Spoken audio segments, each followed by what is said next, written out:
In this lecture, we're going to work with another AI function in Parabola.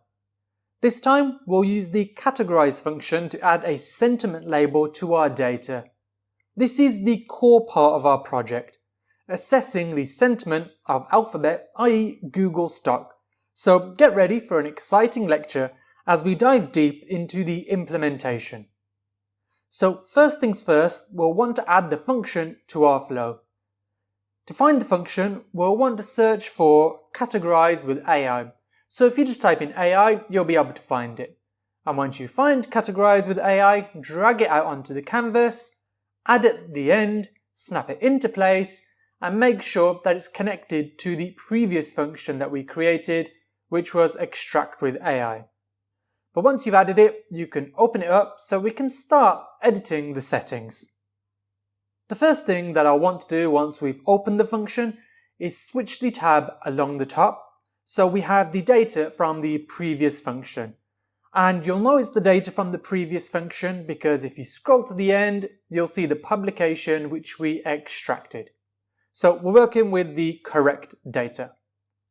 Now, one thing that might instantly hit you is that this function looks similar to the previous one that we set up.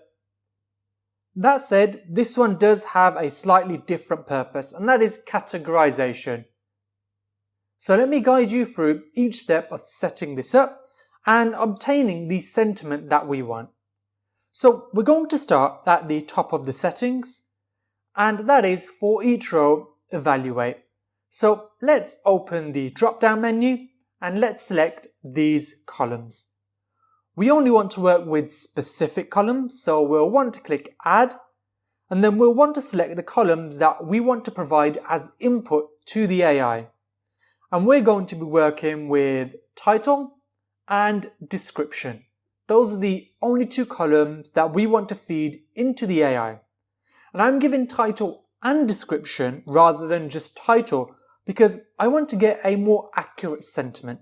And I believe we can get a more accurate sentiment by providing title and description rather than just title. Next up, let's specify the categories. Now, these are the sentiment label categories that we need to define. Of course, if you were categorizing something else, you could change the labels accordingly. But for our project, what I want to do is enter positive.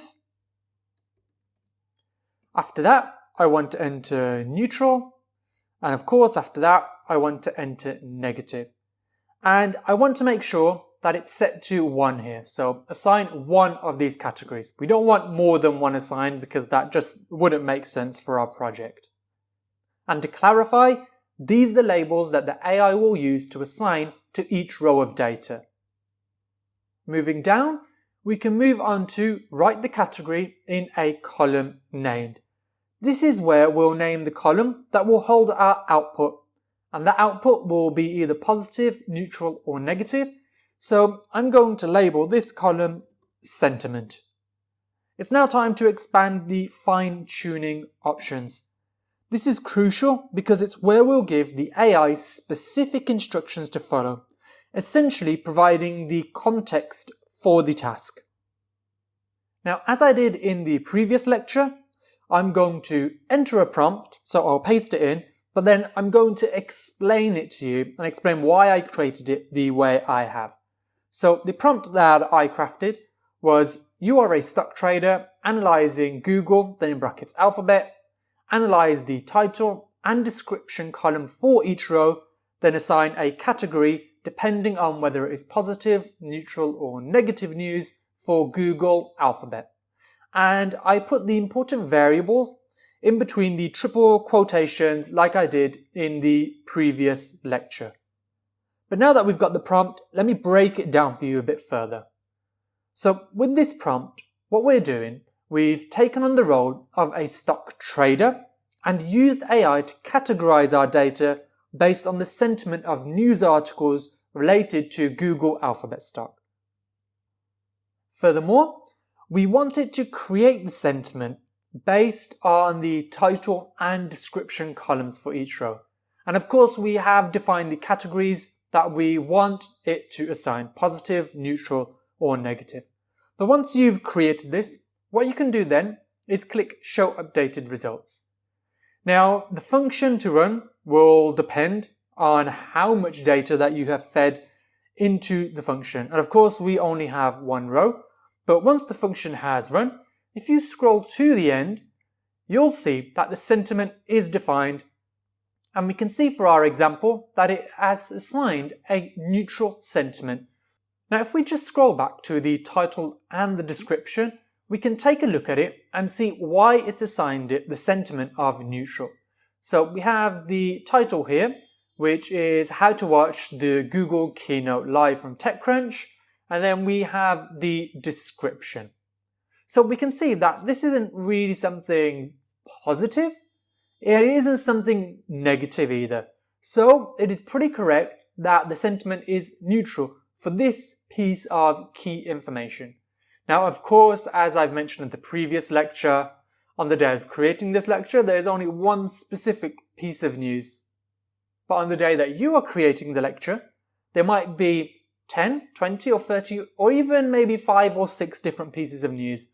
And then you'll be able to assign sentiment to all of them simply by creating this one prompt. And so now that the AI has now analyzed and applied a sentiment label to our data, we've managed to categorize the data that we provided it using AI, and this can be useful for what we're doing, stock analysis, but it can also be useful for comments, for example, on a forum, or other scenarios where you want to categorize some form of data. But before wrapping up on this lecture, let me just cover the triple quotes that I entered into fine-tuning. Now, you may have noticed this in the previous lecture, but I want to point it out again. And I did this because it's highlighted in the OpenAI documentation, where it suggests doing such a thing can be helpful. Now, I don't know how helpful it is, but I'm following their recommendations, as after all, they created the tool. So that's everything for this lecture on categorizing with AI. We can simply now click off the function and return to the canvas. Join me in the following lecture where we'll edit the data before sending it to our database in Airtable.